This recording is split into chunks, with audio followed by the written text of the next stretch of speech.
भागलपुर के बबरगंज थाना क्षेत्र के हुसैनाबाद में कल देर शाम हुए धमाके मामले की जांच के लिए आज मौके पर एटीएस की टीम व बम निरोधक दस्ता पहुंची। टीम ने घंटों घटनास्थल की जांच की। घटनास्थल पर जमींदोज हुए मलबे को हटाकर कई सैंपल लिए गए। एटीएस टीम ने मीडिया से कुछ भी बताने से इनकार कर दिया। आपको बता दें, कल शाम हुसैनाबाद निवासी अब्दुल गनी के घर तेज धमाका हुआ, जिसमें घर जमींदोज हो गया। घटना में अब्दुल के बेटे की मौत हो गई, वहीं अब्दुल की पत्नी, मासूम बेटी और बड़ा भाई घायल हो गया था। घायलों का मायागंज में इलाज चल रहा है। इधर सूत्रों से बड़ी जानकारी मिल रही है कि घर में ही बम बनाए जा रहे थे। हालांकि भागलपुर एसएसपी इन सभी पहलुओं पर जांच कर रहे हैं।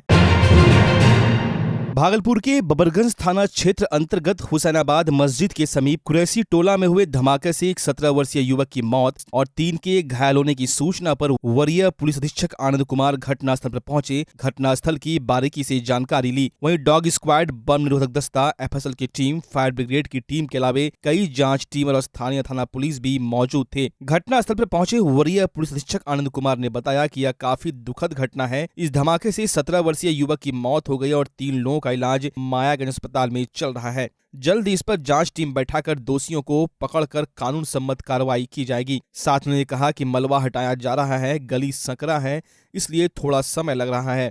मलबा हटने के बाद फोरेंसिक टीम की रिपोर्ट आएगी, तब स्पष्ट हो पाएगा कि इस धमाके का क्या कारण था। अभी फोरेंसिक टीम जांच कर रही है। हम लोग भी उनकी रिपोर्ट का इंतजार कर रहे हैं। जल्द ही इस विस्फोट के कारण का पता चलेगा और विधि सम्मत कार्रवाई की जाएगी। अभी कुछ भी कहना मुश्किल है कि यह गैस सिलेंडर ब्लास्ट है या फिर बम ब्लास्ट।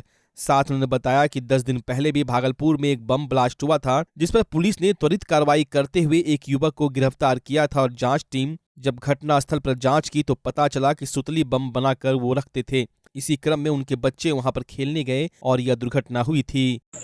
और संध्या में यहाँ पे सूचना मिली कि सिलेंडर में ब्लास्ट हुआ है, तो यहाँ पे लोकल थाना यहाँ पहुँचे और उसके साथ ही साथ फिर एफएसएल की टीम को और एसडीआरएफ की टीम को बुलाया गया है।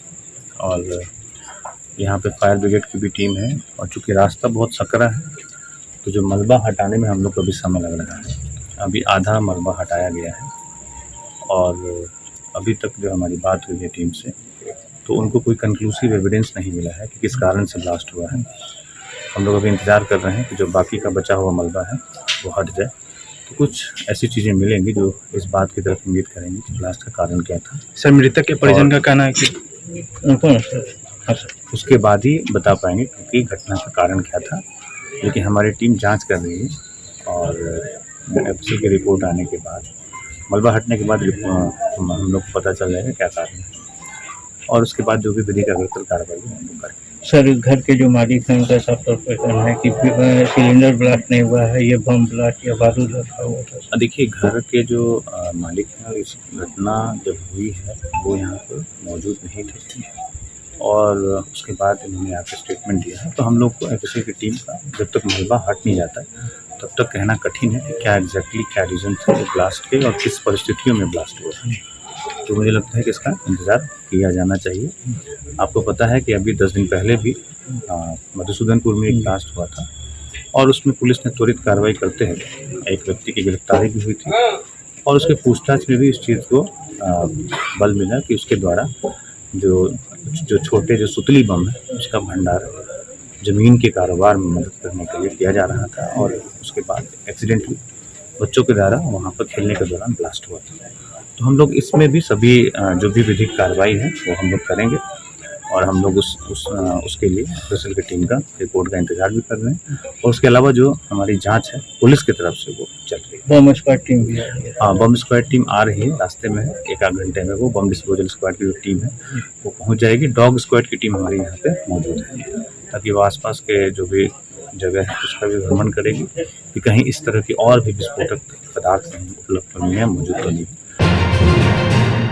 भागलपुर के नौगछिया पुलिस जिले में वरमाला के बाद एक दूल्हा मौके से फरार हो गया, जिसके बाद आक्रोशित दुल्हन पक्ष के लोगों ने बारातियों को बंधक बना लिया। यह मामला पुलिस तक पहुंचा तो थानाध्यक्ष के साथ ही जनप्रतिनिधि मौके पर पहुंचे, दोनों पक्षों से बात कर दूल्हे को बुलाने की बात कही। इसके बाद जब दूल्हे के पिता ने आश्वासन दिया तब कहीं मामला शांत हुआ। जानकारी के अनुसार यह मामला नौगछिया के इस्माइलपुर थाना क्षेत्र के चौधरी बासा गांव का है। यहां पूर्णिया जिले के रुपौली थाना क्षेत्र से बारात आई थी। हंसी खुशी के माहौल के बीच शादी की रस्में निभाई गई। वरमाला के बाद बाराती भोजन करने चले गए। इसी बीच दूल्हा फरार हो गया। दूल्हा के फरार होने की जानकारी मिलते ही दुल्हन पक्ष में हड़कंप मच गया। धीरे धीरे कुछ बाराती भी मौके से खिसक गए। अफरा तफरी का माहौल हो गया। इस मामले की सूचना जनप्रतिनिधियों के साथ ही इस्माइलपुर थाना अध्यक्ष इजाज रिजवी को दी गई। थानाध्यक्ष दल बल के साथ मौके पर पहुंचे और दोनों पक्षों से मामले की जानकारी दी। इस दौरान दुल्हन पक्ष ने तत्काल दूल्हे को बुलाने की मांग की। दूल्हा के नहीं आने तक लोगों ने बारातियों को बंधक बनाकर रखा है। ग्रामीणों ने कहा कि शादी कोई गुड्डा गुड़िया का खेल नहीं है। बंधक बनाए गए दूल्हा पक्ष के एक व्यक्ति ने कहा कि जब हम आए जयमाला हुआ, इसके बाद खाना खाने गए तो इसी बीच दूल्हा भाग गया। अब किसके साथ गया है ये हम नहीं बता सकते। 100 बाराती आए थे, लगभग 10 लोगों को बंधक बनाया गया है, बाकी लोग भाग गए हैं। वहीं पूर्वी कैसे जब बोल रहे थे अब क्या बताएंगे? बताइए ना कैसे हुआ। जैसे हम आए, मला फेरन हुआ, खाना खाने गए, बस इतनी टप बात है। हम इतने समय में लड़का गुम हो गया, भाग गया कि अब क्या होगा, देखे नहीं तो क्या करें। किसके साथ भागा? अब ये कोई पता नहीं है किसके साथ, लोकनिया के साथ भगा है कि अकेले भगा है। कितना लोग आए थे आप लोग बाराती? बाराती आया था 100 गो बाराती होगा। कौन गांव से? फुलकिया टोला से। कहाँ पड़ता है? केलावाड़ी। केलावाड़ी में बाराती आए थे। हाँ। आपका घर? फुलकिया टोला डोभा थाना? रुपौली पड़ता है। भिट्टा पंचायत के मुखिया रघुनंदन कुमार उर्फ हुलो मंडल ने थानाध्यक्ष के साथ दोनों पक्षों से बात की। इस दौरान दूल्हे के पिता ने दूल्हे को लाने की बात कही, तब मामला शांत हुआ। वहीं लड़की के पिता ने कहा कि शनिवार देर रात दूल्हा गांव पहुंचा और उसके बाद शादी की गई। बेटी को विदा कर दिया गया है। शादी करने गांव पहुंचे दूल्हे से लोगों ने पूछताछ की तो यह बात सामने आई कि दूल्हे को लड़की पसंद नहीं थी, इसलिए वो भाग गया था। देश की जाने मानी सैलून की श्रृंखला लुक्स सैलून की सुविधा भागलपुर में मिलने जा रही है। रविवार 26 जून को पूर्व केंद्रीय मंत्री सैयद शाहनवाज हुसैन लुक्स सैलून का उद्घाटन करने जा रहे हैं। बेस्ट सैलून चेन के अवार्ड से 3 बार सम्मानित लुक्स 34 वर्षों से देश की अग्रणी सैलून रही है। लुक्स सैलून का देश भर के 51 शहरों में 193 स्टोर है और अब भागलपुर के लोगों को गुड लुकिंग प्रदान करने के लिए अपने शहर भागलपुर में शुरू होने जा रही है। यह सैलून भागलपुर के हाट खलीफाबाग चौक के निकट बिग शॉप शोरूम के ठीक बगल में शुरू होने जा रही है।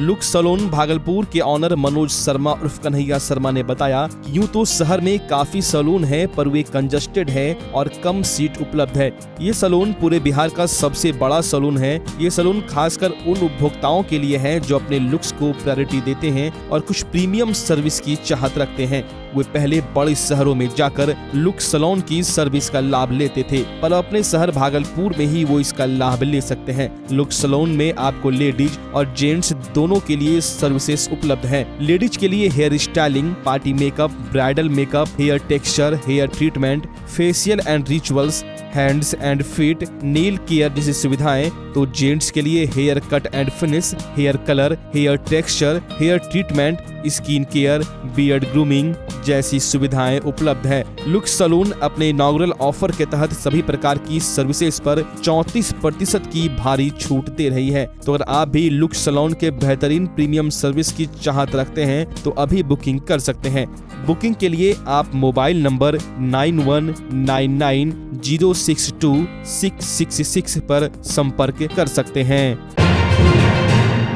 आपके शहर भागलपुर में स्पाइकर के एक मात्र एक्सक्लूसिव शोरूम में इस सीजन का सबसे धमाकेदार offer buy 2 get 2, buy 1 get 20% discount, buy 2 get 30% discount. यहाँ आपको स्पाइकर के शर्ट, जीन्स, टी शर्ट के लेटेस्ट डिजाइन के अलावे बेल्ट, डियो, परफ्यूम भी मिलता है। तो चले आइए स्पाइकर के एक मात्र एक्सक्लूसिव शोरूम में और इस शानदार ऑफर का लाभ उठाएं। तो आज ही पधारें स्पाइकर एक्सक्लूसिव शोरूम, पटल बाबू रोड, रिलायंस ट्रेंड्स के सामने, भागलपुर। आपके शहर भागलपुर का पसंदीदा शोरूम डी कोट लेकर आया है इस सीजन का सबसे बम्पर धमाकेदार offer. Buy 1 get 3, buy 2 get 4, buy 1 get 50% discount. D coat exclusive store, कपड़ों की दुनिया के जाने माने नाम डोनियर की फैशनेबल प्रस्तुति। D coat exclusive store, men's wear की दुनिया का एक भरोसेमंद नाम डी कोट एक्सक्लूसिव स्टोर। यहाँ आकर्षक रंगों और नए ट्रेंडी डिजाइन में पुरुषों के कपड़ों की भव्य रेंज उपलब्ध है। Denim, jeans, shirt, T shirt, trouser, pant, jacket, track pant, lower सहित men's party wear, formal wear की विशाल श्रृंखला मिलेगी, वो भी बिल्कुल नए डिजाइन और रंगों के साथ। तो चले आइए डी कोट और लगन के मौसम में इस भारी छूट का लाभ उठाएं। हमारा पता है डी कोट, पटल बाबू रोड, स्पाइकर शोरूम के बगल में, रिलायंस ट्रेंड्स के सामने, भागलपुर। बच्चा जब जन्म लेता है तो कई बार बच्चा तुरंत नहीं रोता है, रोने में देर हो जाता है। ऐसे में बच्चा क्षतिग्रस्त हो जाता है और उसके बचने की संभावना कम हो जाती है। और यदि बचा तो भविष्य में उसमें विकलांगता की समस्या आती है, जिसे सीपी कहते हैं, जिसका कोई माकूल इलाज नहीं है और ज़िंदगी भर बच्चा विकलांगता से जूझ सकता है। ऐसे में पूरे संसार में कूलिंग थेरेपी का सहारा लिया जाता है। जन्म से ठीक 6 घंटा के अंदर यदि उसको कूलिंग थेरेपी दिया जाए तो उससे उसका सीपी की समस्या कम होती है और बचने की भी संभावना बढ़ती है। पहली बार बिहार झारखंड में आपके शहर के स्नेह नवजात शिशु बाल सेवा केंद्र में यह मशीन उपलब्ध है। कभी भी ऐसी बात हो कि बच्चा रोने में विलम्ब हो गया तो आप स्नेह नवजात शिशु बाल सेवा केंद्र में जरूर संपर्क करें।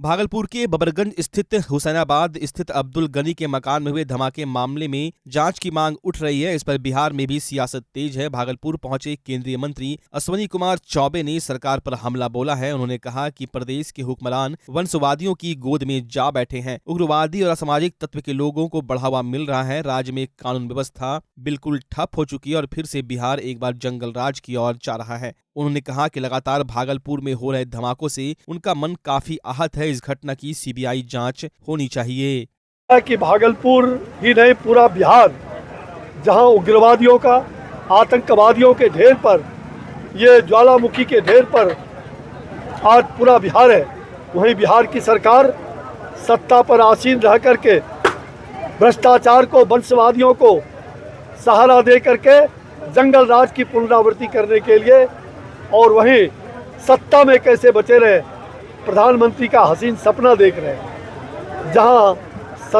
सत्ता में रह करके आए दिन हत्या, अपराध, हिंसा, उग्रवादी और आतंकवादियों को दूर करने का संकल्प लेके काम करना चाहिए। वहीं इनकी सरकार, उनका प्रशासन झूठे तंत्र के आधार पर आज गलवाही बांध करके उन्हीं भ्रष्टाचारियों को, उन्हीं वंशवादियों को, उन्हीं परिवारवादियों को सहारा दे करके और सत्ता में मद में चूर रह करके फिर से मुंगेरी लाल का हसीन सपना देख रहे हैं। ये सपना ही रहेगा। इनकी बारात जो आई थी, ये बारात सज के आई थी, दूल्हा कोई था ही नहीं, बारात वापस चली गई और ये बारात ही रहेगा। ये फोटो छपा करके बारात के लोग देश का नुकसान कर रहे हैं, बिहार का नुकसान कर रहे हैं। जिस देश का आज बुलंद झंडा, आज मोदी की चिल्लाहट पूरे विश्व में हो रहा है, इससे इनको बेचैनी बढ़ गई है। परिवारवाद वालों को और जिन्होंने लोकतंत्र की हत्या किया था उन कांग्रेसियों को, और लोकतंत्र की हत्या करने वाले आज फिर से नागनाथ के तरह आगे भारत की जनता को डसने का षड्यंत्र कर रहे हैं। उनके दांत को तोड़ने का काम भारत की जनता करेगी। काजवाली चक ब्लास्ट का भी अभी तक जांच काजवाली चक का ब्लास्ट कांड नहीं हुआ और आज यहाँ भी एक बहुत बड़ी जांच होनी चाहिए। यहाँ अवैध पशुवधशाला चल रहा है और उस अवैध पशुवधशाला के कारण अनेक प्रकार की दास्तान और इस प्रकार के अपराध बढ़ रहे हैं। इस अपराध के अंदर और भी बहुत बड़ी चीज़ें हैं, सरकार को इसकी CBI से जांच कराना। सजौर भतोड़िया नाथनगर मुख्य मार्ग से अवैध बालू लदे 5 ट्रैक्टर को जब्त किया गया है, जबकि 2 लोगों को गिरफ्तार किया गया है। भागलपुर विधि व्यवस्था DSP डॉक्टर गौरव कुमार के नेतृत्व में क्षेत्र में लगातार छापेमारी से एरिया में हड़कंप मचा हुआ है। इसी कड़ी में दूसरे दिन शुक्रवार की देर रात्रि सजौर भतोड़िया नाथनगर मुख्य मार्ग से अवैध बालू लदे 5 ट्रैक्टर को जब्त कर सजौर थाना लाया गया। वहीं जब्त ट्रैक्टर से 2 चालक गिरफ्तार हो गया है, बाकी चालक भागने में सफल रहा। बताया जा रहा है कि सभी जब्त ट्रैक्टर सजौर थाना क्षेत्र के हाजीपुर गांव का है। वहीं गिरफ्तार चालक निरंजन ठाकुर और राहुल कुमार है, जो कि रविचक गांव का है। इन सभी मालिकों, चालक एवं माफियाओं पर प्राथमिकी दर्ज कर ली गई है। वहीं छापेमारी से बालू चोरों एवं बालू कारोबारियों में हड़कंप मचा हुआ है। साथ ही भागलपुर विधि व्यवस्था DSP डॉक्टर गौरव कुमार ने बताया कि इस तरह की छापेमारी अभी लगातार जारी रहेगी। मानिक सरकार कालीबाड़ी में वी केयर के द्वारा केंद्रीय राज्य मंत्री अश्विनी चौबे के छोटे भाई निर्मल चौबे की पुण्यतिथि के अवसर पर ब्लड डोनेशन कैंप का आयोजन किया गया, जिसका उद्घाटन मंत्री अश्विनी चौबे ने किया। अवसर पर निर्मल चौबे की तस्वीर पर फूल चढ़ाते हुए केंद्रीय राज्य मंत्री भावुक हो गए और उनकी आंखों से आंसू निकलने लगे। केंद्रीय मंत्री ने कहा कि उनके छोटे भाई एयरफोर्स में ऑफिसर थे और कुछ दिन पहले ही उनकी मौत हुई है। वहीं आज आपातकाल का काला दिवस भी है। इस दिन युवा ब्लड डोनेट कर रहे हैं और देश की सेना को उत्साहित करने का काम किया जा रहा है कि देश की युवा सेना के साथ है। वहीं आपातकाल पर उन्होंने कांग्रेस पर जमकर निशाना भी साधा। नौजवानों ने आज रक्तदान देने का काम किया है। रक्त बैंक के जो प्रभारी हैं श्रीमती रेखा झा जी, इनका कहना है कि वी केयर जितना शहर में आज ब्लड की ज़रूरत होती है मेडिकल कॉलेज में, उसका आधा हिस्सा रक्तदान वी केयर संस्था के द्वारा हो रहा है। तो आज रक्तदान, आज 25 जून आपातकाल का दिन, आज के ही दिन लोकतंत्र की हत्या हुई थी और आपातकाल आज के दिन ही तत्कालीन कांग्रेस के ज़माने में इंदिरा गांधी जी ने देश के अंदर आपातकाल लगा करके मेरे जैसे नौजवानों को जेल के अंदर हजारों लोगों को बंद कर दिया था। जयप्रकाश नारायण सहित लोकनायक सहित सभी राजनेताओं को, अटल जी और तमाम राजनेताओं को जेल में बंद किया था। आज का दिन हमारे तमाम युवा, हमारे छात्र युवा उस दिन को भूल नहीं सकते और रक्त दे करके देश को बचाने का हमारे लिए नेशन फर्स्ट, फिर कोई भी व्यक्ति और परिवार और राजनीति दल, तो हमारे युवकों ने यह प्रेरणा जगाने का काम किया है कि जहां हम रक्तदान दे करके लोगों को जीवन दान दे रहे हैं। भागलपुर जिले में एक तरफ प्रचंड गर्मी और उमस से लोग परेशान हैं, वहीं दूसरी ओर जिले में जल संकट गहराता जा रहा है, जहां लोग पीने के पानी के लिए तरस रहे हैं। वहीं सरकार द्वारा 7 निश्चय योजना के तहत नल जल योजना भी धराशायी होता जा रहा है। इस योजना के तहत लोगों को पानी भी नहीं मिल पा रहा है। ऐसा ही मामला सबौर प्रखंड के ग्राम पंचायत फरका के 2 नंबर वार्ड का है, जहां जल नल योजना के तहत जल मीनार तो बनाया गया, लेकिन इस जल मीनार से लोगों को पानी नसीब नहीं हो पा रहा। क्या समस्या है आपके साथ? हमको पानी नहीं पीने नहीं मिलता है। कितना दिन से नहीं मिल रहा है पानी? तो हमको जहाँ से आया है उससे तो ये से। कितना दिन पहले टंकी यहाँ लगा था? टंकी तो लगाया है 10 साल से लग गया होगा, तब से पानी नहीं मिल रहा है? नहीं। इसका सूचना आप मुखिया वार्ड वगैरह को दिए? सबको पता है, मुखिया को सबको पता है। क्या बोले वो लोग? क्या बोलता है तो मुखिया उसको साधन रहेगा तब ना करेगा। क्या जिसको पर बनाया है अथी नल दिया है तो मैंने देते नहीं है पानी।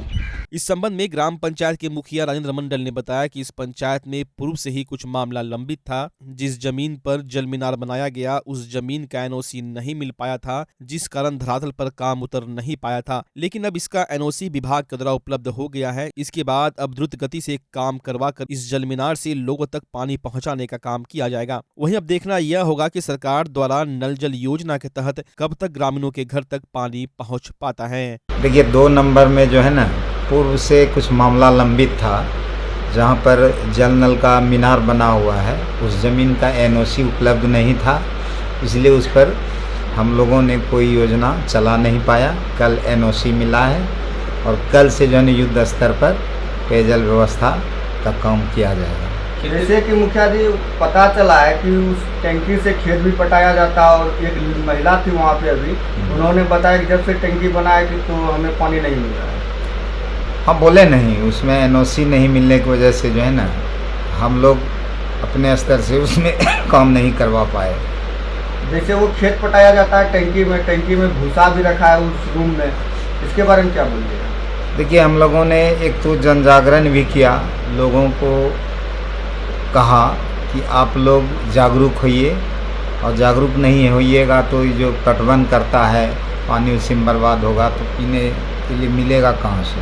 तो लोगों में जागरूक किया जा रहा है और धीरे धीरे लोग जागरूक भी हो रहे हैं। वो जो टंकी बना है, टंकी का रूम में जो भूसा रखा है वो कौन रखा है? बोले नहीं, पूर्व से मामला ये था कि उसका एनओसी नहीं मिला था।